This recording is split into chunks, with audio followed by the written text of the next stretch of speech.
इतिहास के सबसे बुरा दिन। एक राजा इतना ज़्यादा खूंखार हो चुके थे कि वो हर किसी का सर धड़ से अलग कर देते थे, हर किसी को काट डालते थे।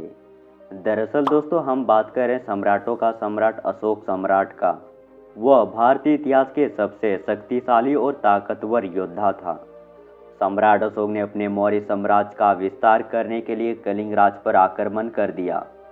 इस भीषण युद्ध में करीब 1 लाख लोगों को बेरहमी से हत्या कर दी गई। मरने वालों में सबसे ज़्यादा संख्या सैनिकों की थी। इसके साथ ही इस युद्ध में करीब 1.5 लाख लोग बुरी तरीके से घायल हो गए थे। इस तरह सम्राट अशोक कलिंग राज पर अपना कब्जा जमाने वाले मौर्य वंश के सबसे पहले शासक तो बन गए, लेकिन इस युद्ध में हुए भारी रक्तपात ने उन्हें हिला के रख दिया। कलिंग युद्ध की घटना के बाद सम्राट अशोक ने बौद्ध धर्म को अपना लिया और अपने राज्य में इस धर्म का प्रचार किया और अपनी ज़िंदगी में कभी युद्ध न लड़ने के लिए खुद से वादा कर लिया।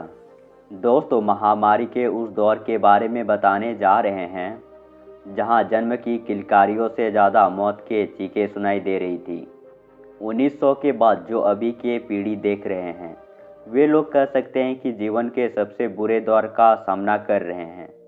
वैज्ञानिक ने इस दावे को पूरी तरह से नकार दिया। दोस्तों, इस धरती का सबसे बुरा साल कौन सा था? जब यूरोप का सामना 1346 में ब्लैक डेथ से हुआ, जिसने यूरोप के आधी से ज़्यादा आबादी को सफाया कर दिया था। साइंटिस्ट ने इसे भी धरती का सबसे बुरा साल मानने से इनकार कर दिया। या फिर वो घटना जो 13 अप्रैल 1919 के दिन हुआ था, जो काली घटना के रूप में याद किया जाता है। जनरल डायर ने इस नरसंहार में 1000 से ज़्यादा लोगों को मौत के घाट उतरवा दिया था और लगभग 2000 से ज़्यादा लोग घायल हो गए थे।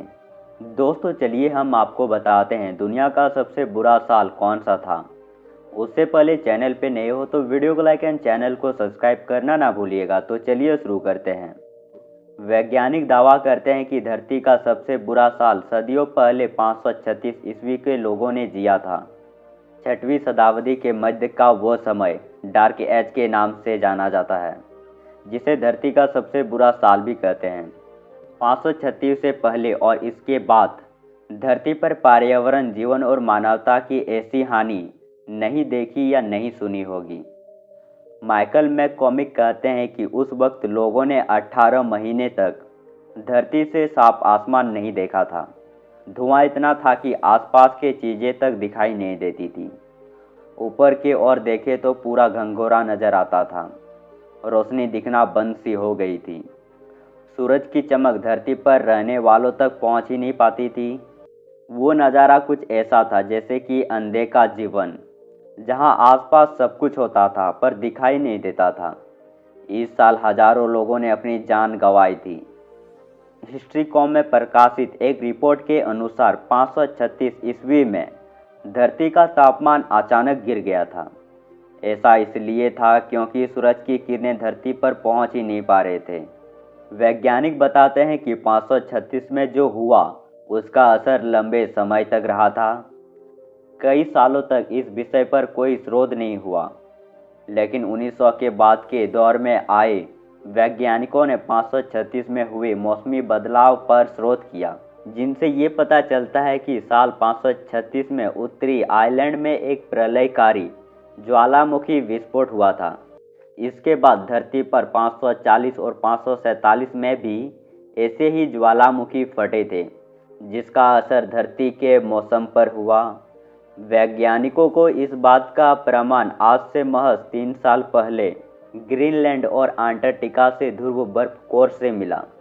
एक रिपोर्ट के अनुसार जब एक ज्वालामुखी फटता है तो यह सल्फर और अन्य पदार्थ को वायुमंडल में छोड़ता है।